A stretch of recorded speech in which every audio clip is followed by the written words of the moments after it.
السلام عليكم. دولة صحراوية ما فيهاش أنهار ولا بحيرات طبيعية، بتعتبر واحدة من حوالي 22 دولة في العالم ما عندهاش أي مصدر دايم للمياه العذبة. علشان كده بيعتمدوا على 3 مصادر رئيسية للمياه، يا إما تحلية مياه البحر أو استخراج المياه الجوفية أو إعادة تدوير مياه الصرف الصحي، واللي بتغطي حوالي 30% من احتياجات البلد. بس على الرغم من كده كل سنة أسراب كتير من طيور الفلامينجو بتسافر آلاف الكيلومترات من أوروبا وسيبيريا وهي رايحة لأفريقيا، وقطر بتكون واحدة من المحطات المهمة اللي الطيور دي بتستريح فيها.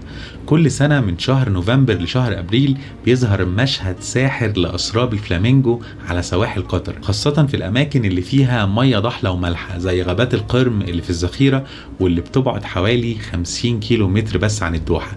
الغابات دي مليانة بأشجار المانجروف اللي بتوفر بيئة مثالية للطيور دي عشان تاكل وتريح نفسها كده شوية، خصوصا ان هي مليانة بالاسماك والقشريات اللي بتعتبر وجبتهم المفضلة. كمان جزيرة الخور المعروفة باسم الجزيرة الأرجوانية بتكون محطة رئيسية لطيور الفلامينجو.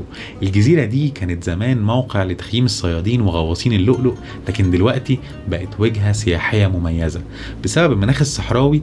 قطر فيها واحدة من أكبر السبخات في الخليج، ودي عبارة عن أراضي منخفضة بتتجمع فيها المية، ولما بتتبخر بتسيب وراها أملاح مركزة.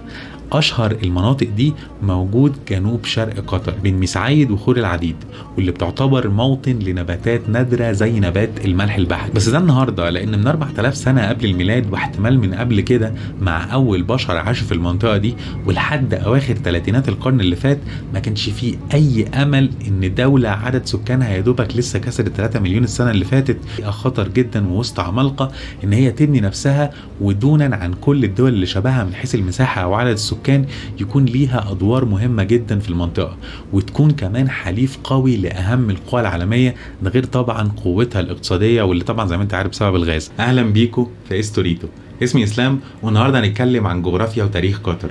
يلا بينا نبدأ.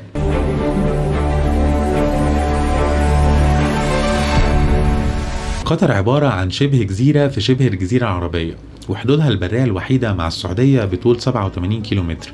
طولها الإجمالي حوالي 189 كيلومتر بس، وعرضها 85 كيلومتر. بتفصلها مية خليج البحرين عن دولة البحرين. قطر كانت تعتبر طول عمرها دولة فقيرة، مفيش أي تطور أو أي تقدم حصل فيها لحد لما الأوضاع بتتغير بعد اكتشاف النفط سنة 1939، وده كان في حقل دخان اللي موجود في أقصى غرب شبه الجزيرة العربية. بس طبعا وقتها الحرب العالمية الثانية كانت بدأت، وده عطل تطوير الحقل ده لحد سنة 1949. في الخمسينات قطر بدأت ان هي تنتج كميات متواضعة جدا من النفط لو هتقارنها مثلا بالسعودية او الكويت، واللي حققوا اكتشافات عملاقة في الوقت ده. مثلا حقل الغوار اللي في السعودية واللي على بعد تقريبا 150 كيلومتر بس من الحدود مع قطر يعتبر هو اكبر حقل نفطي في العالم، وبيحتوي لوحده على ضعف كمية النفط اللي موجودة في قطر كلها، رغم محاولات قطر ان هي تلاقي احتياطيات نفط اكبر سواء كان على الارض او في البحر. كل الاكتشافات كانت برضو لسه صغيرة مقارنة بجيرانها. في النهاية قطر قدرت توصل للمرتبة رقم 14 على مستوى العالم، وده كان يعتبر رقم كويس. بس الحقيقة ان الاحتياطيات دي تعتبر ستيل صغيرة في منطقة الخليج، يعني مجرد ربع اللي في الكويت والامارات وعشر اللي في السعودية مثلا. ولو قطر كانت اعتمدت على النفط بس ما كانش هتبقى هي قطر اللي نعرفها النهاردة. سنة 1971 قطر بتعلن استقلالها عن بريطانيا وبتنضم لجامعة الدول العربية والأمم المتحدة، لكن كان في خلافات بين الأمير أحمد بن علي الثاني وولي عهده خليفة بن حمد الثاني اللي أدت لانقلاب، وسنة 1992 خليفة بن حمد الثاني هو اللي تولى الحكم. الفرق الحقيقي حصل سنة 1971 لما قطر قدرت تحقق أهم اكتشاف جيولوجي في القرن. بمساعدة شركة شيل قطر اكتشفت حقل غاز طبيعي بحري ضخم جدا في نص الخليج العربي. الحقل ده اتقسم بنسبة 60% لقطر و40% لإيران. الجزء القطري بقى اسمه حقل الشمال. الحقل ده يعتبر هو أكبر حقل غاز طبيعي تم اكتشافه في العالم كله. الجانب بتاع قطر اللي هو حقل الشمال ده فيه لوحده خمس احتياطيات العالم من الغاز الطبيعي، وده رفع قطر على طول في مركزها عالميا من احتياطيات الغاز لرقم 3 بعد روسيا وإيران. بس في السبعينات الاكتشاف ده كان محبط جدا للقطريين وشركة شيل اللي كانوا بيساعدوا في الاكتشافات دي، لأنهم ما كانوا عايزين نفط وكانوا شايفين ان الغاز الطبيعي ده ملوش أي قيمة كبيرة وقتها. زمان الغاز الطبيعي كان تحدي كبير لان هو غاز، فبيحتاج مساحة ضخمة جدا علشان تخزنه وتنقله، وانك تصدره زي ما هو غاز كده ده مش عملي خالص. بس بعد كده ظهرت فكرة ان هم يسيلوا الغاز ده، لانك لما بتحوله لسائل حجمه بيقل حوالي 600 مرة، وده بيخلي نقله بالسفن اسهل شويه. بس المشكله ان تسييل الغاز الطبيعي مكلف جدا وبيحتاج تجهيزات معقده جدا جدا، زي محطات تبريد علشان يبرد الغاز ويوصله درجه الحراره المناسبه علشان يتحول لسائل. الفكره دي كانت جديده جدا ومش منتشره كمان وقتها، وده كان سبب ان القطريين ما كانوش متحمسين قوي للاكتشاف ده في البدايه. في منطقه الخليج العربي اللي بتعتبر واحده من احر الاماكن في العالم، مهمه نقل الغاز الطبيعي المسال مش سهلة بالمرة. انت محتاج سفن ناقلة متطورة ومبردة تقدر تحافظ على الغاز في حالته السايلة وزي ما هو بارد لأيام أسابيع، وكمان محتاج تبني مصانع متخصصة في الناحية التانية علشان لما يستلموا الغاز منك يقدر بأمان يحول الغاز المسال ده لغاز تاني يمكن للناس العادية ان هي تستخدمه عادي مرة تانية في البيوت. وده طبعا كان بيكلف مليارات الدولارات قبل ما اول شحنه توصل. والاسوأ من كده ان في السبعينات ما كانش فيه اي طلب على الغاز الطبيعي في الاسواق العالميه. في اوروبا الغاز الطبيعي كان بيتوفر بكميات كبيره وباسعار رخيصه جدا من خلال انابيب جايه من اماكن زي روسيا او النرويج وهولندا، وده خلى الغاز الطبيعي المسال اغلى بكتير ومش هيقدر ينافس في السوق. لكن في شرق اسيا الوضع كان مختلف بالمره. في اليابان مثلا كانت بتعتمد بشكل كبير على استيراد الغاز الطبيعي المسال علشان تغطي احتياجاتها اللي بتزيد طول الوقت، ونفس الفكره بالنسبه لتايوان وكوريا الجنوبيه والشماليه. الطلب على الغاز الطبيعي المسال بدا يزيد في الدول دي على مدار السنين، وكان في البدايه دول زي اندونيسيا وماليزيا هم اللي واكلين الجو. لكن لما قطر وشيل اكتشفوا اكبر حقل غاز طبيعي في العالم، شافوا ان المنافسه في اسواق اسيا صعبه جدا بسبب تكلفه بناء صناعه غاز طبيعي مسال من الصفر وفي الظروف الصعبه دي. انك توصل انابيب غاز من قطر لاوروبا انت بتتكلم في حاجه خياليه جدا. وفي الاخر شيل انسحبت من المشروع، وقطر ركزت على احتياطياتها في الوقت ده من النفط، وخاصه بعد ارتفاع اسعار النفط في السبعينات بعد حرب اكتوبر. لكن في اواخر الثمانينات الوضع بدا يتغير. سنه 1986 اسعار النفط بتنزل تقريبا للنص، ومع استمرار الأزمة لحد التسعينات القطريين بدأوا يقلبوا في الدفاتر علشان يشوفوا ايه اللي ممكن يساعدهم. احنا كنا اكتشفنا حقل غاز جامد جدا من 20 سنة. في نفس الوقت العالم كله كان بدأ يتجه للغاز الطبيعي، وده لأنه بينتج 50% أقل من انبعاثات ثاني أكسيد الكربون لو مثلا هتقارنه بالفحم، و30% أقل لو هتقارنه بالنفط، وطبعا بيسبب يعني تلوث أقل عموما في الجو. كمان انت بتتكلم على بعد 20 سنة فتكاليف بناء بنية تحتية للغاز الطبيعي المسال أرخص نسبيا مما كانت عليه في السبعينات. سنة 1990 بتحصل حرب الخليج زي ما انت عارف، وغزو العراق للكويت، والجامعة العربية بتجتمع وبتسمح بدخول قوات أجنبية واللي كانت بقيادة أمريكا، واللي بتتدخل علشان تطرد العراقيين من الكويت. وبعد كده دخلت قوات عراقية مدينة الخفجي، واشتعلت هناك معركة الخفجي يوم 29 يناير سنة 1991 بين الجيش العراقي والجيش السعودي اللي كان مدعوم من قوات التحالف الدولي وقتها. في نفس الحرب دي كانت القوات القطرية كمان مشاركة مع السعودية. طبعا انت عارف ان الحرب انتهت بهزيمة العراق في الوقت ده. سنة 1995 الشيخ حمد بن خليفة الثاني بيعمل انقلاب على ابوه، وبدأ يركز على استغلال كميات الغاز الطبيعي الضخمة دي. وفعلا قطر بتبدأ تبني أكبر صناعة غاز طبيعي مسال في العالم بمساعدة استثمارات ضخمة من شركات غربية زي إكسون موبيل. سنة 1996 قطر صدرت أول شحنة غاز طبيعي مسال عن طريق مضيق هرمز للسوق العالمي. الخطوة دي كانت بداية ثورة حقيقية مش بس لقطر لكن للعالم كله. خلال 10 سنين بس، وتحديدا سنة 2006، قطر بقت أكبر مصدر للغاز الطبيعي المسال في العالم، بتتفوق على دول زي ماليزيا واندونيسيا. واغلب شحناتها كانت بتلاقي الاقتصاديات في شرق اسيا زي اليابان وكوريا الجنوبيه وتايوان. كوريا الجنوبيه بقت اكبر زبون ليها بحوالي 27% من اجمالي صادرات الغاز الطبيعي المسال. طبعا الدنيا بدات تنعنش مع قطر، بس انت بتتكلم ان حوالي 70% من ايرادات الحكومه، 60% من الناتج المحلي، و85% من ارباح التصدير كلهم جايين من تجاره الغاز والنفط. بمعنى ان لو اي حاجة حصلت وممكن تحصل في اي وقت للمجال ده، قطر هترجع تاني زي ما كانت عليه تقريبا طول التاريخ. علشان تتجنب الازمة دي، الحكومة بدأت ان هي تنوع مصادر دخلها. سنة 1993 بتتأسس الخطوط الجوية القطرية، واللي بتتطور بأرباح الغاز والنفط لحد لما بقت واحدة من أفضل 10 شركات طيران في العالم. وفي سنة 2005 قطر عملت صندوق الثروة السيادية علشان تستثمر في مشاريع وشركات بره قطر. وفي سنة 1996 نفس سنة بداية تصدير الغاز الطبيعي، قطر بتأسس مجموعة قنوات الجزيرة. بسبب الموقع الخطير جدا، قطر علشان تأمن نفسها بدأت بعمل تحالفات قوية مع أمريكا، وسمحت لها ببناء قاعدة العديد الجوية اللي بقت أهم قاعدة أمريكية في المنطقة. ده طبعا بجانب ان قطر بتزود اهم حلفاء امريكا في اسيا بالطاقه زي اليابان وكوريا الجنوبيه والهند. وعلى الرغم من ان هي بتواجه منافسات قويه جدا من استراليا وامريكا اللي استثمروا مليارات الدولارات في صناعه الغاز الطبيعي المسال، قطر ما استسلمتش. تغير طبعا ان حرب روسيا على اوكرانيا جت في صالح الغاز القطري علشان تقدر تفتح اسواق جديده. حوالي 4000 سنه قبل الميلاد قطر اتاثرت بحضارات كبيره زي حضاره العبيد في جنوب العراق وبابل واشور، وكمان حضاره دلمون في البحرين. الابحاث الاثريه بتاكد ان الاغريق والرومان كان ليهم وجود في المنطقه دي.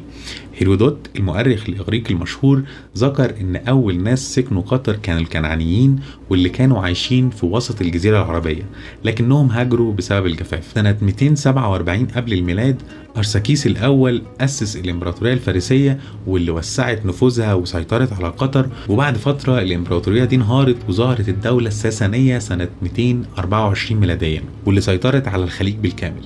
في الوقت ده ظهرت دولة المنازرة في العراق بقيادة مالك بن فهم الأزدي، واللي بقت تحت سيطرة الساسانيين وامتد نفوذها لحد عمان، وقطر كانت جزء منها. مع مرور الوقت العلاقة بين الساسانيين والمنازرة بتتوتر، وخصوصا لما النعمان بن المنذر بيرفض ان هو يجوز بنته لكسرى امبراطور الساسانيين، فكسرى بيهاجم مملكة المنازرة سنة 602 ميلاديا وبيسيطر على البحرين، اللي كانت في الوقت ده المنطقة اللي بتضم قطر والبصرة وعمان. سنة 571 ميلاديا بيتولد سيدنا محمد صلى الله عليه وسلم، وبيبدأ الإسلام ينتشر في الجزيرة العربية. وعلى سنة 629 ميلاديا سيدنا محمد صلى الله عليه وسلم بيبعت الصحابي العلاء الحضرمي برسالة لحاكم البحرين المنذر بن ساوي علشان يدعوه ان هو يدخل الإسلام. الراجل بيستجيب وبيدخل في الإسلام، ومعاه كل القبائل القطرية، وبكده قطر بقت جزء من الدولة الإسلامية. لكن بعد وفاة النبي صلى الله عليه وسلم سنة 632 ميلاديا بعض القبائل العربية ارتدت عن الإسلام، ومنهم قبائل البحرين وقطر.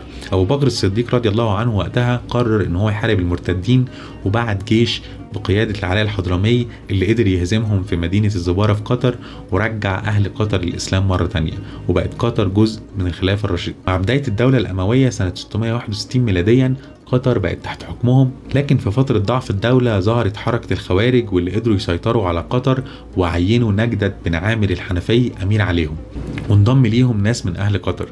لكن مع قوة الدولة الأموية في عهد عبد الملك بن مروان قدروا ان هم يستعيدوا السيطرة على قطر مرة تانية.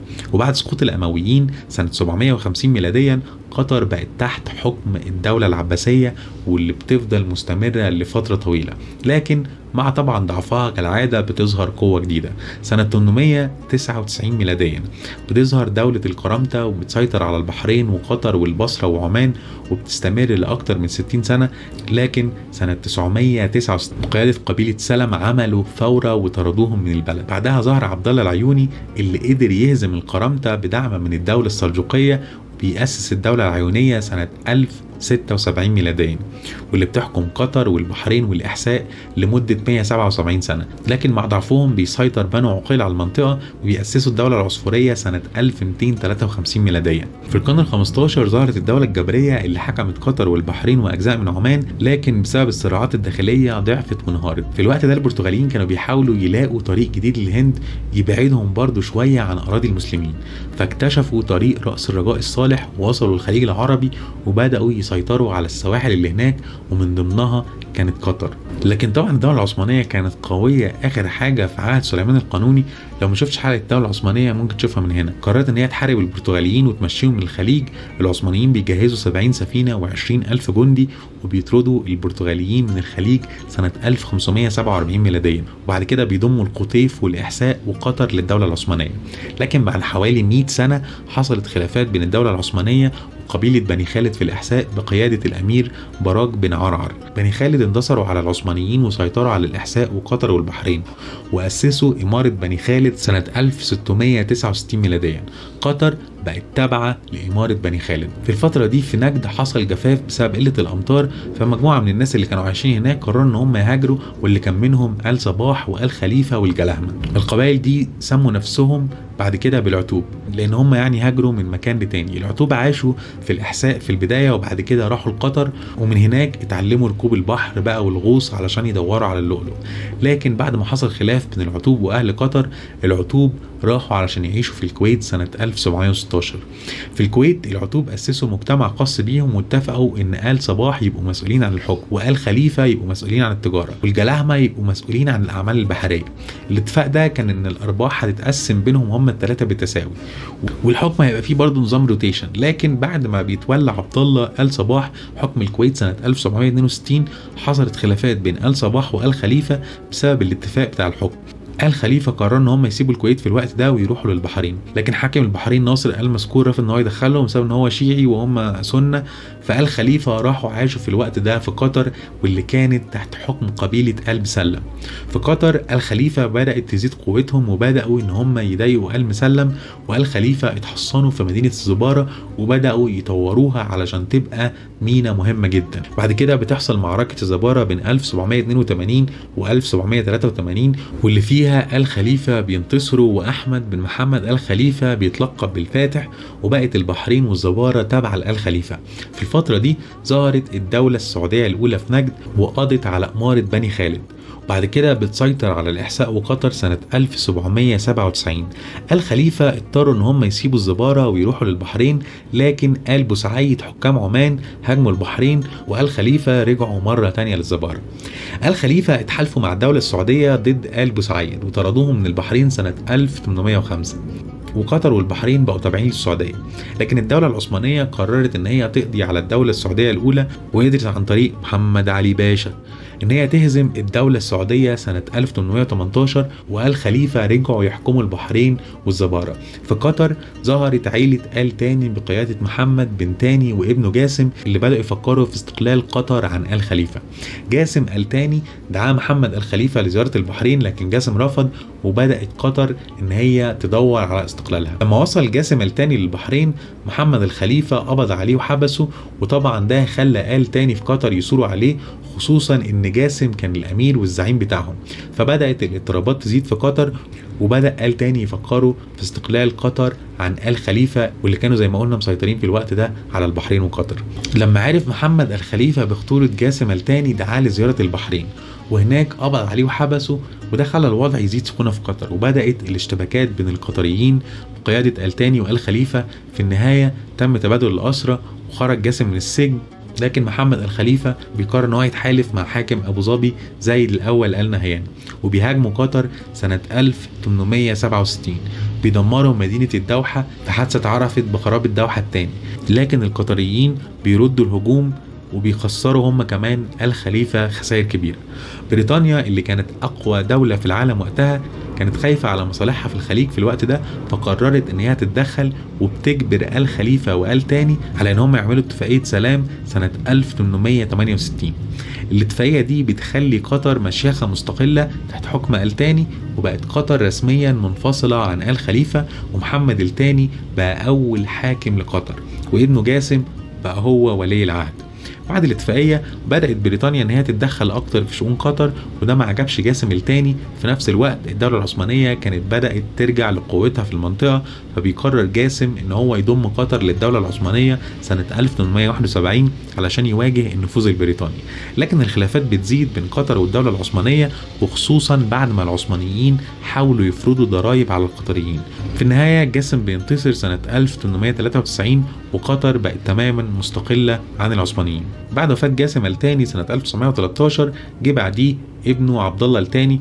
وطبعا لو شفت حلقة تاريخ الدولة العثمانية هتبقى عارف ان الدولة العثمانية في الوقت ده كانت بتفيص. قطر متقسمة ل8 بلديات: الدوحة، الريان، الوكرة، الخور، الذخيرة، الشمال، الشحانية، ام صلال، والزغانين. الدوحة طبعا هي العاصمة وموجودة على الساحل الشرقي، والشمال جاي من اسمها طبعا موجودة في الشمال وعدد سكانها حوالي 32 ألف نسمة. اما مدينة دخان دي موجودة على الساحل الغربي وعدد سكانها اقل من 12 ألف نسمة. ومن اهم الطرق هناك طريق سلوى اللي بيربط قطر بالسعودية من الجهة الغربية، وطريق قطر الامارات رقم 59 اللي بيمشي من خلال السعودية لحد الامارات. كل ساحل قطر عبارة عن جزر وشعاب مرجانية، واكبر جزيرة طبيعية هي جزيرة حلول اللي موجودة على بعد حوالي 80 كيلو متر شمال شرق الدوحة، وبيستخدموها كمحطة لتخزين وتحميل النفط. وبس كده، لو الحلقة دي عجبتكم ما تنسوش لايك شير الفيديو وسبسكرايب في القناة. تقدروا تشوفوا بقية السلسلة من هنا او تقدروا تشوفوا جغرافيته من هنا. اشوفكم الحلقة الجاية، سلام.